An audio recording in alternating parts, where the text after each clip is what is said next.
All right, we all settled? Cool. We all know why we're here today. Tomorrow, Sony announced their new console, which means it's time to induct our good friend, the PlayStation 3, to the League of Retired Consoles.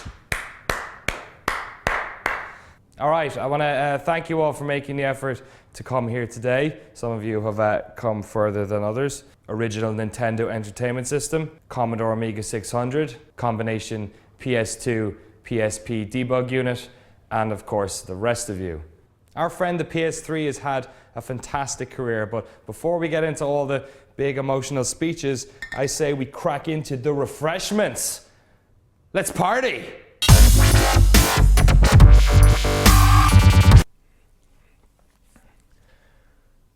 Wow, you guys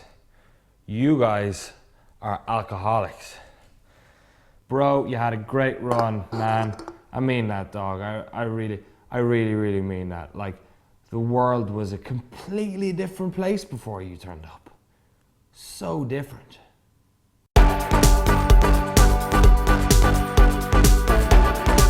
To adequately appreciate the influence this generation of consoles had on gaming, we have to cast our eyes back to the year 2000 and the titan that was the PlayStation 2. Sony's second home console was part of the 6th generation of gaming machines, and if console wars truly exist, Sony spent Gen 6 obliterating the enemy on all fronts. Poor sales of the Dreamcast forced Sega's hardware division to shut for good. Nintendo's GameCube sold over 10 million less than their previous console, the N64. And while New Boys Microsoft sold 24 million Xboxes, Sony sold well over 6 times as many PlayStation 2s. That's an incredible 150 million consoles as of January 2011. The final sales figure is likely to rise a few digits as Sony only halted production of the PS2 last month.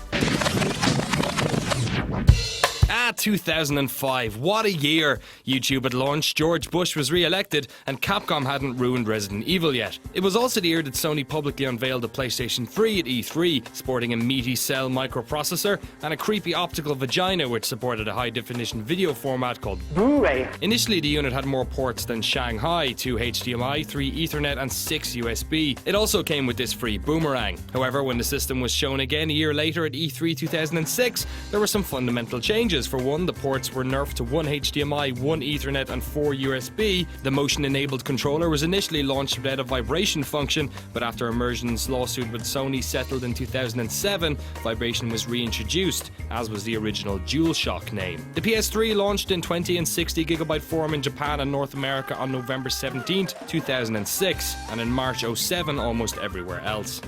So what's it like having a game like put inside of you? Does it feel better like on the way in or on the way out? Yeah.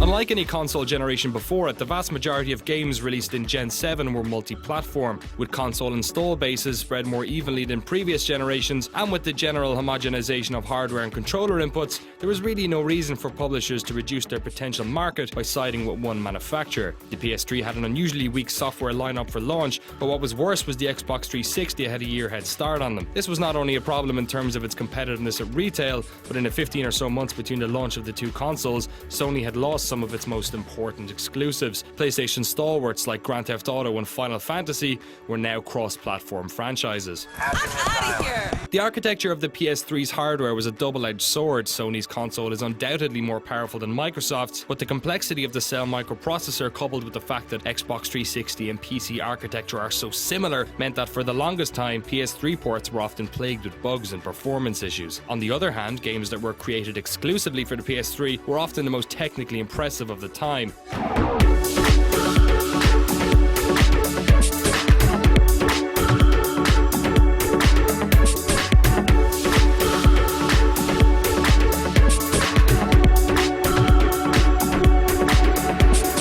It was these experiences that would define the PlayStation 3, a console that was constantly pushing boundaries and delivering impressive cinematic experience. At the same time, Sony fostered partnerships with a variety of independent and cutting-edge developers to ensure the exclusive library was as broad as it was rich, which is just as well as the famed backwards compatibility with early PlayStation games, something we kind of took for granted with the PS2, was scrapped over the course of its lifetime. In fact, if you were lucky enough to live in Europe, you never had a PS3 with an Emotion Engine chip inside of it. Man, it's getting late. Are you guys okay? The last bus leaves in like 5 minutes. Do you want to stay in my house tonight, dude? I hear your home is still in beta. High five on live. Yeah.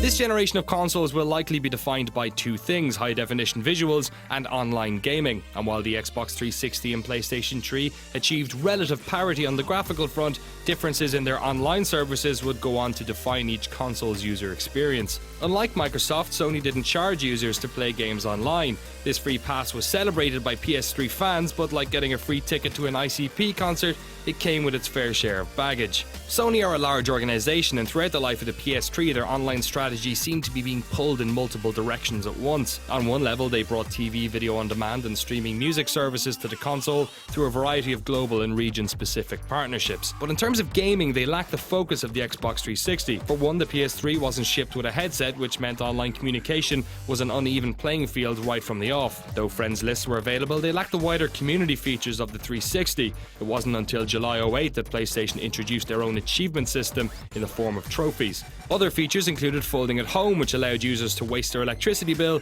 by contributing to protein folding research. In 2008, it was updated to Life with PlayStation, which was sort of like a crap version of Yahoo News. Then there was PlayStation Home, which was sort of like what the Matrix would look like if it was designed by Craig from marketing. It's still in beta, and though it's been a running joke since launch, the project has actually been rather popular, acting as a cheap marketplace for users to meet, chat, play games, and buy dumb shit on their parents' credit cards. The PlayStation Store allows users to buy games and digital content for their console, but Sony's lack of security meant that friends could use each other's logins to download and play purchased games on their own account, a loophole that even now hasn't been fully closed. PlayStation Plus, which launched in June 2010, is seen as many of the future of console subscription services. For around the cost of a magazine a month, users gain access to a variety of premium content, including full retail games, pre-release betas, and early access to demos. But if Plus was the peak of PlayStation's online success, the PSN account hacking catastrophe was their valley. In April 2011, Sony were forced to suspend access to PlayStation Network after it was revealed the personal information of 77 million users had been taken from their servers. PSN was down for almost a month, and once it started to come back online on May 15th, it had cost the company $171 million. As an apology to users, Sony announced a welcome back program, including 30 free days of PlayStation Plus, 2 free downloadable PS3 games, and a year's membership to an identity theft protection program. Shame they couldn't have been so charitable to the now defunct Zipper Interactive, whose PS3 exclusive online co-op shooter SOCOM 4 was released right as the network was taken offline. Yeah, man, I'm sorry. I shouldn't have brought that up. That wasn't cool. But you know what? You know that whole motion controlling thing you guys did in 2010? Now that was cool. I mean, how did you even come up with this? It's like a flashlight with a butt plug on top. By 2009, gamers were beginning to anticipate new consoles to play with, but in E3 that year, both Sony and Microsoft revealed new motion gaming technology to help them compete in the casual marketplace that Nintendo had successfully opened up with the Wii. The PlayStation Move allowed true one-to-one movement between players and their on-screen avatars, and unlike the Slapdash Connect, PlayStation Move games actually worked. Games like Sports Champions and Tumble used it to great effect. Kung Fu Rider less so. But the main issue was sadly not many developers supported it, and save for Sports Champions 2, which came out at the end of last year, PlayStation Move games are all but dead. I go to the gym as often as I can, but you know yourself, man, the minute you lose the weight, you just put it back on again. As the years rolled on, various changes were made to the PS3's form and capacity. The yellow light of death that plagued early consoles was resolved as parts were replaced with more efficient versions. Larger hard drives were added, while new chips helped reduce cost and make the console profitable around 2010, the same year that the rather embarrassing leap year bug came and went. In September 2009, a new slim form factor was made available, which was again updated 3 years later in September 2012, though the quality and popularity of the top-loading super slim version is up for debate. So here we are, 2013, and if console wars truly exist, the various combatants are just about ready to lay down arms. As it would happen, Nintendo would be the surprise victors in terms of market share. Their Wii became the highest selling console of the 7th generation by quite a margin, but Sony's PlayStation 3 would eventually leapfrog the Xbox 360. However, it's fair to say that it's been a difficult run for the PlayStation. Sony entered this generation as dominant leaders, but an aggressive attack by Microsoft has leveled the playing field as we take our first steps into Generation 8. In any case, the PlayStation 3 is truly a wonderful piece of technology, elegant in its design and powerful beyond its achievements. Our time with the PS3 has given us hundreds of great memories: pressing X to Jason, stretching Nobby Nobby Boy to Saturn, Gran Turismo 5's weekend-long install time, Resistance, Yakuza, Infamous, Demon Souls. No doubt it will continue to sell and we'll have even more great moments with the PS3, but with Sony's new console almost within reach, it's nice to celebrate the PS3 before it slowly drifts into retirement. So here's to you, PlayStation 3. You're the best.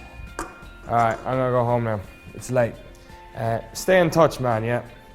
And you guys, if you have any favorite PlayStation 3 moments or games, please share them with the rest of us in the chat, or you can tweet me directly on Twitter. I'm at Danny O'Dwyer. As for the rest of you guys, I'll see you next week. We have to do this all over again for the PlayStation Vita.